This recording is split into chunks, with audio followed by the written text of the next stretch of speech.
You know, it was interesting, a couple of days ago I talked about a video which was the 4 things that you had to have in place before you should consider starting an online business. And we talked about your money situation in control, not solved, but under control. If you're in severe debt and you don't know where you're going to be able to pay rent or any of those sorts of things, you're hardly going to be in a state of mind to be able to start a business. You may try, but like I said, over 12 years of the challenge, I've seen it work about 2 times. So it's not an effective strategy. You can get that right first, and then you can go for it. Things like where you're living, your health and your food, and in particular your mental situation. And I invited you guys to email me about this. And what I was really surprised, I thought that money would be the big issue, but in the feedback I got, it was really interesting. People said getting your head right was actually the biggest deal. Now, it was interesting when I emailed back, and I do respond to my email. The thing that was really interesting to me was when I was referring to getting your head right, I was actually talking about the biggies, dealing with depression, dealing with traumas, grief, those sorts of major issues, which, with the right sort of professional help and talking to people and so on, you can get in control and then you can do your business. But if there are issues like that, you need to talk to somebody. That's my advice to you. And wherever you are in the world, there are great organisations that can help you. For things like depression here in Australia, Beyond Blue, do a Google search for that, is a great site if you're struggling with anxiety or depressive type symptoms. And it's a very, very real thing. But that's interestingly not what people read into getting your head right. They talked about belief. And that's interesting because let me tell you, I am not a rah-rah motivational type person. I'm just not into that stuff. But here's the thing, you've sort of given yourself away a little bit, because if you're watching me right now instead of watching Yuri on Ice, I mean, seriously, you are, or you want to be, somebody who wants to start their own business. You are an entrepreneur. In your heart, you are an entrepreneur. I don't think belief even comes into it.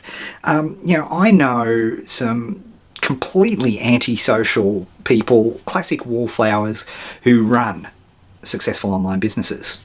I also know complete assholes who have been very successful in online businesses.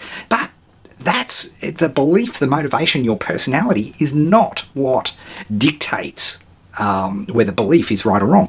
I suspect what the real issue is that you've tried things before and at best they just didn't work, or at worst you feel like you got completely ripped off and maybe you lost a whole lot of money and you got burnt and you felt shame in front of your family and people that you know, all of those things. And that's what's causing you to hesitate, and that's what's happening when we talk about getting your head right. Now, over the last 2 years in particular, I've been doing a lot of research into this because it fascinates me about, is it motivation, is it positivity, is it visualization? What is it that makes people successful in building an online business versus not? And a lot of it comes down to something that's completely out of your control. It's just the way you are.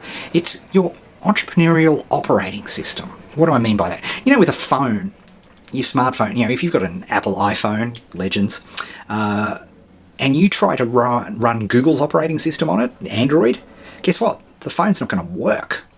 Well, if you're an entrepreneur, and there are basically, and this is fascinating, we used the Kolbe Index, which is a fascinating test. And if you want more information on all of this, please feel free to send me an email to ed@30days1dollar.com, and I'll give you a link and send you the details for this Kolbe action test.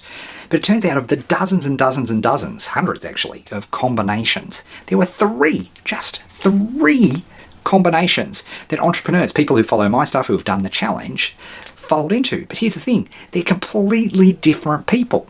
To give you an example, I'm doing this, well, I did an outline before, but I'm now talking to you, there's no script, there's no teleprompter here. And some of you are going, yes, I know, we should get on with it.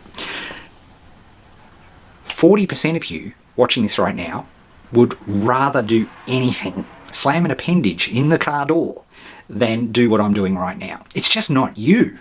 Now, before I knew all of this, I would work with my private clients as I do, and I'd say, oh, you've got to do a YouTube channel. The YouTube channel is going to be awesome for you. And they'd sort of go, oh, okay, Ed, well, yeah, I'll give it a go. And I could hear in their voice that this was going to be a problem for them. But I sort of thought, oh, they'll do it. It's just something you got to learn. It's just something, you got to get to it. And no, it's not. It's just not in your inbuilt way that you act. You can do it, but it'll just really be like, I was going to say pushing poo uphill. It's hard. It takes a lot more energy. Whereas you might find writing a lot easier. Whereas for me, for example, this, no problemo. If I have to write, it's a real effort. It takes real energy. I have to G myself up for it. And I can do it, and that's probably part of the problem, is that when I do it, and I force myself to do it, I can actually write some pretty good stuff. I've written some articles that have been literally read by millions of people. But it's not my natural way of acting, and this is what this Kolbe Index does. It's not the classic personality test or IQ test. By the way, I've never taken any IQ tests. I'm terrified of what they would reveal. But what it means is that you need to figure out what type of entrepreneur are you? What entrepreneurial operating system should we install so you can find it easy? Because what's happened is it's not that these courses are scams or the things that you've done wrong. They worked for that person, but I'm betting they were the complete. It's like trying to run Android on an iPhone. They were the completely different type of entrepreneur. And so if you try to follow their steps and do those steps, then you're going to be in all sorts of trouble. And I must say that the challenge. And we're about to relaunch the challenge and with a new whole book, which is very exciting. It's coming very, very soon. But here's the thing. If we don't allow for the different types of entrepreneurs, then we're literally almost half the audience is going to get left behind or find it so difficult that they're not going to be able to persevere with it. And that is a big lesson. So it's not that you don't have a lack of belief. You have a set of experiences that haven't worked for you yet. And unfortunately in school we're taught that, hey, every time, you're either right or wrong.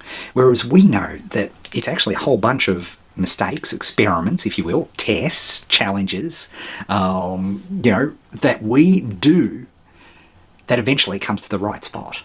The path through success, the path through a good online business is through all of those no's. So I'd be interested to hear from you. If you want to send me an email, there it is, ed@30days1dollar.com. Tell me, is that part of what you think? Is that where you've run into trouble? Is that the reason why you're hesitant, that your head's not right? Is that the problem, that you've tried all this stuff and it just hasn't worked for you? I'd love to hear from you and get your experiences, because I think I'd be fascinated to see. And like I say, I read every email and I respond to every email. So with that, I will speak to you later on, and we'll share more of this fun stuff. I hope you're enjoying these videos, and if you are, do give them as all the YouTubers say, give them a thumbs up and make sure you subscribe to the channel. Yeah, I'm doing it like the YouTubers. I call this a vlog, mainly because it drives my daughters up the wall, because it's meant to be a vlog. But I like calling it a vlog to drive them crazy. All right, with that, speak to you tomorrow.